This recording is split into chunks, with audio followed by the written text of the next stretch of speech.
Ang alamat ng bulaklak na Tears of the Moon ay naglakbay sa buong mundo.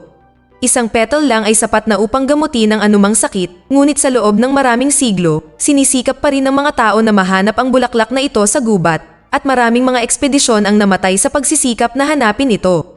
Sa ngayon, ang Tears of the Moon ay nananatiling isang alamat lamang.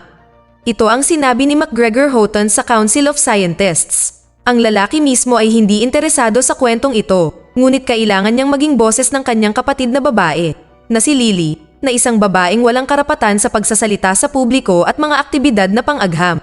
Sa kabila ng mga pagbabawal, ang dalaga ay hindi nag-aksaya ng kanyang oras habang gumaganap ang kanyang kapatid na lalaki bilang isang tagapagsalita. Hinanap niya ang dulo ng sibat, isang mahalagang artifact na makakatulong sa paghahanap para sa bulaklak. Sa kanyang pagpunta sa lihim na silid, nakilala ni Lily si Prinsipe Joaquim at ang kanyang plano ay nanganganib na mabigo, ngunit ang kaakit-akit na babae ay hindi nagawang magdulot ng hinala.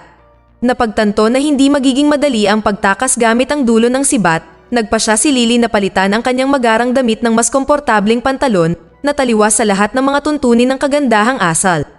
Sa wakas ay nahanap na niya ang kahon na naglalaman ng dulo ng sibat, ngunit sa sandaling iyon, pumasok si Prinsipe Joaquim sa silid at kinailangang lumaban ng dalaga para makatakas.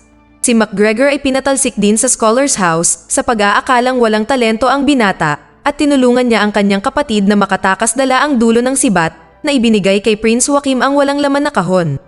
Matapos makuha ang artifact, nag-impake si Lily para sa isang mapanganib na ekspedisyon. Napagtanto ni McGregor na kailangan niyang sumama sa kanyang kapatid kahit na hindi siya natutuwa sa ideya. Samantala, isang lumang barko na pinatatakbo ng skipper na si Frank Wolf ang naglalayag sa ilog ng Amazon. Ipinakita ng kakaibang lalaki sa mga turista ang lahat ng kasiyahan sa gubat habang tinatakot at dinedaya sila sa kanilang pera. Para sa gayong okasyon, ang mga kaibigan ni Frank ay gumaganap para sa kanya na ginagampanan ng papel ng mga mababangis na cannibal. Naglakad-lakad ang pamilya Houghton sa palengke para maghanap ng magdadala sa kanila sa kalaliman ng gubat at sa wakas, natuklasan nila si Nilo, ang may-ari ng lahat ng mga bangka sa daungan. Lahat maliban sa isa na malapit na niyang kunin sa pamamagitan ng paghiling kay Frank na bayaran ang kanyang utang. Inalis ng milyonaryo ang makina mula sa bangka ni Frank at nangakong ibabalik ito sa loob ng 1 linggo sa sandaling mabayaran ng skipper ang pera. Kung hindi, kukunin niya ang bangka para mabawasan ang kanyang utang. Matapos masubaybayan kung saan itinatago ni Nilo ang susi sa pinaglalagyan ng makina, umakyat si Frank sa opisina ngunit nagambala ng isang katok sa pinto. Sa pagpapanggap na si Nilo mismo, nakipag-usap siya kay Lily at sa sandaling malaman niyang may pera ang dalaga, pumayag ang lalaki na dalhin siya saan man niya gustong pumunta. Pagkaraan ng ilang minuto, nabunyag ang katotohanan, ngunit nagawa ni Frank na maakit ang customer at nangako sa kanya ng ligtas na biyahe. Ginamit niya ang kanyang sinanay na leopard na hinahayaan ang kanyang sarili na madaig upang mapabilib ang lahat. Nang makasakay na sa bangka, ang grupo ay nagtalo sa bilang ng mga melita ni McGregor, ngunit mabilis na niresolba ni Frank ang issue at nagkunwaring iniligtas si Lily mula sa mga lokal na kidnapper. Matapos mapagtagumpayan ng isang paghabol, away, pagkidnap at pagnanakaw, sa wakas ay sumakay ang mga tripulante at nagtungo sa gitna ng Amazon. Nang malaman ito, pinatakbo ni Prinsipe Joaquim ang kanyang submarino upang harangin ang mga magnanakaw, ngunit nagawa ni Frank na iwasan ang kontrabida. Si Nilo ay nadamay na din sa kaguluhan nila at upang ilayo ang mga bangka sa kanya, ginamit ni Frank ang watershed para makabuelo upang maiwasan ang pagtama ng missile ni Joaquim. Ang totoo ay hindi niya maililigtas ang mga bangka kaya nadagdagan pa ng malaking halaga ang kanyang utang kay Nilo. Sa pagtingin sa kanyang chart, pinagmamasdan ni Lily si Frank na maingat na nakikipag-usap sa kanyang bangka. Sa kalagitnaan ng araw, si McGregor ay nasusuka sa nakakapasong araw, ngunit sina Lily at Frank ay tila maayos. Nag-e-enjoy ang dalaga sa magagandang tanawin ng Amazon at patuloy siyang tinutukso ni Frank tungkol sa kanyang kasuutan at katigasan ng ulo. Ang bangka ay tumama sa isang sangang bahagi ng ilog at nagkaroon ng pagtatalo sa pagitan ng mga manlalakbay. Iminungkahi ni Frank na tahakin ang mas ligtas na ruta habang hinihiling ni Lily na makarating sila doon ng mas mabilis sa kabila ng mga hadlang. Tinalikuran ni Prinsipe Joaquim ang pagtugis at nagpasyang gumawa ng mas mapanganib na plano. Nagsimulang magreklamo si McGregor tungkol sa pagkagutom at mabilis na kumuha si Frank ng pagkain, ilang tilapia ang niluto sa apoy. Pagkatapos ng hapunan, iniwan ng binata ang kanyang kapatid na babae at ang skipper sa deck at bumaba sa kanyang cabin upang ayusin ang kanyang mukha pagkatapos ng nakakapasong araw at matulog ng maayos sa gabi. Nagtalo ang dalawa tungkol sa Tears of the Moon at tiniyak ni Frank sa dalaga na hindi niya mahahanap ang bulaklak dahil gumugol siya ng napakaraming taon, ngunit hindi pa rin siya nakalapit sa alamat na iyon. Naputol ang argumento ng isang sigaw mula kay McGregor na itinapon palabas ng cabin ng sinanay na leopard. Nang makita ang pusa, naintindihan ni Lily ang lahat at muli siyang nagalit sa kapitan dahil sa kanyang mga kasinungalingan. Sa oras na ito, bumaba ang pangkat ni Prinsipe Joaquim sa isang yungib. Gumawa ng ritual ang kontrabida gamit ang tubig ng ilog at nagawa nitong gisingin ang libo-libong ahas na nagdala kay Aguirre, ang unang nagnakaw ng dulo ng sibat, pabalik sa mundo ng mga tao. Nang gabing iyon, ang bangka ay naanod sa malayo, ngunit nagbabala si Frank na dito na nagtatapos ang madaling paglalakbay.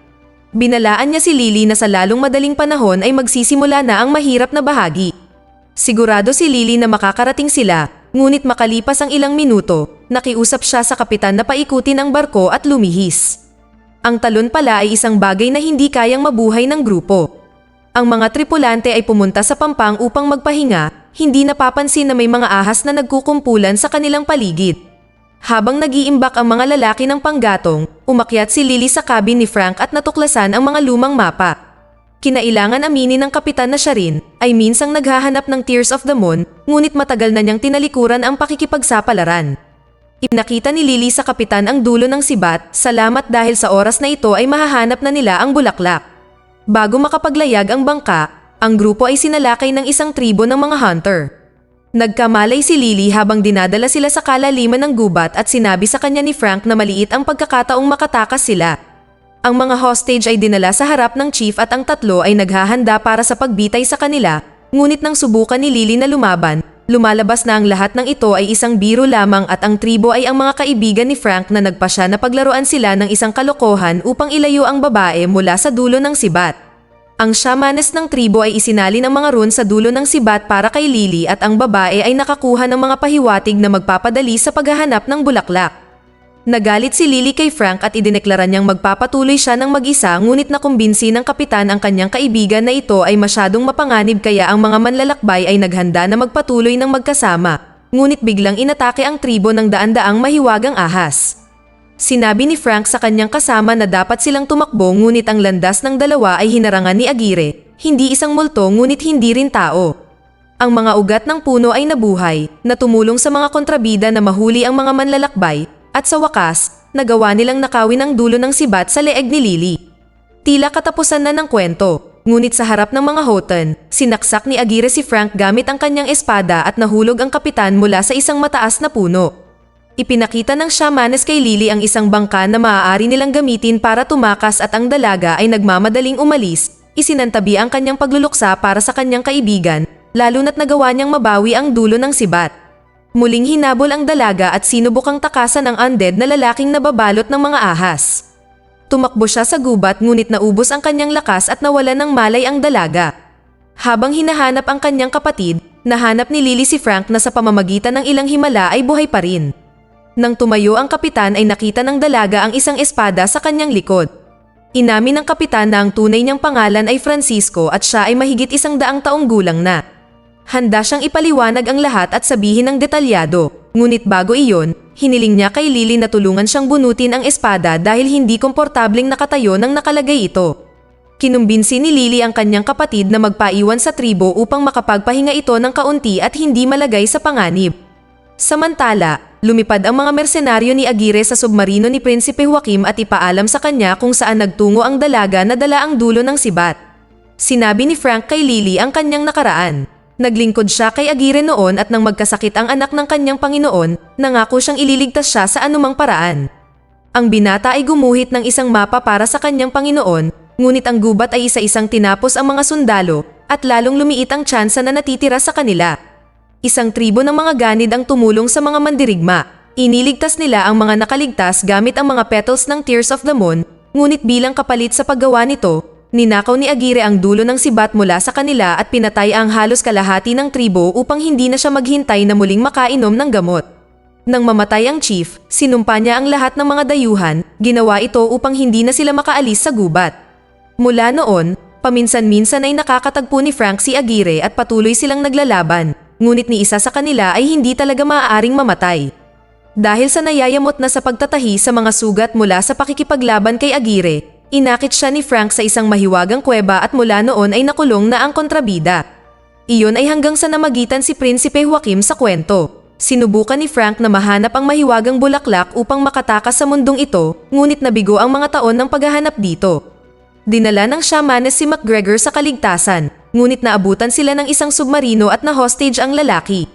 Tinanong ni Lily si Frank kung ano ang mangyayari sa kanya pagkatapos nilang mahanap ang puno at sinabi ng kapitan na magkakaroon siya ng pagpipilian, maaari siyang maging isang mortal o dumiretso sa kabilang mundo. Tinakat ni Joaquim si McGregor at ipinakita ng lalaki ang eksaktong lokasyon kung saan naglalayag ang kanyang kapatid na babae.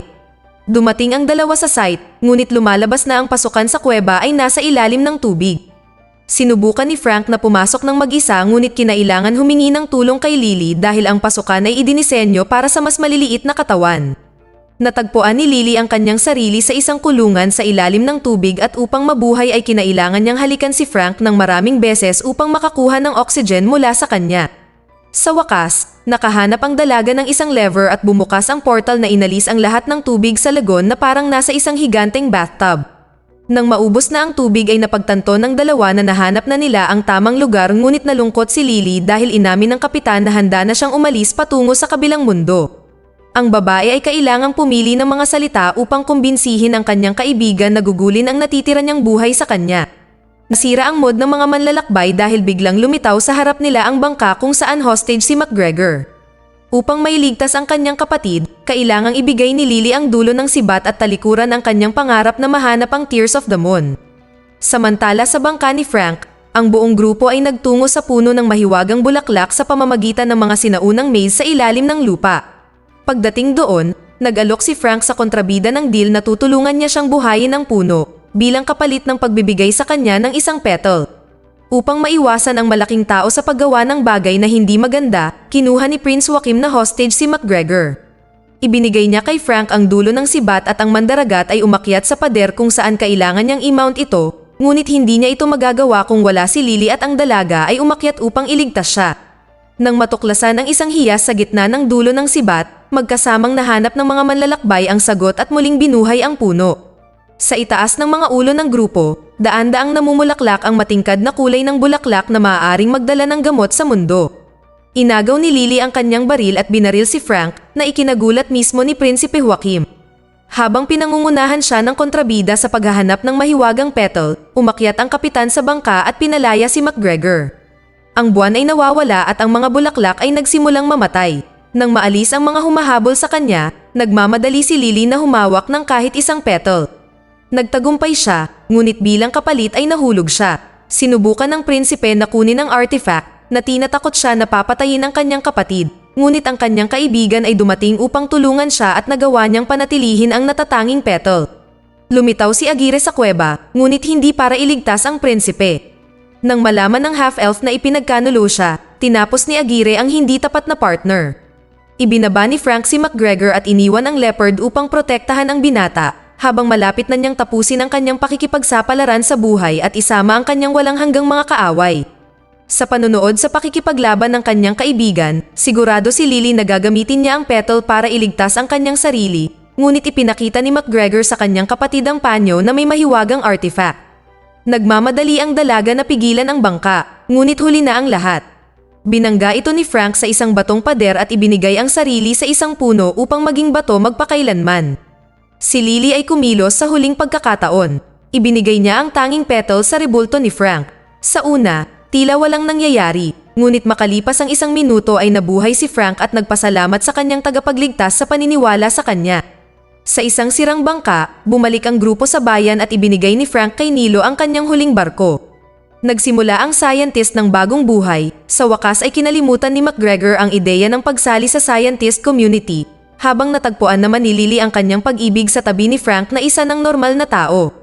Dito na nagtatapos ang kwento. Sana ay nagustuhan nyo. Mag-subscribe na kung hindi ka pa nakasubscribe, pindutin na rin ang notification bell at like button upang matulungan ang channel, and leave a comment down below.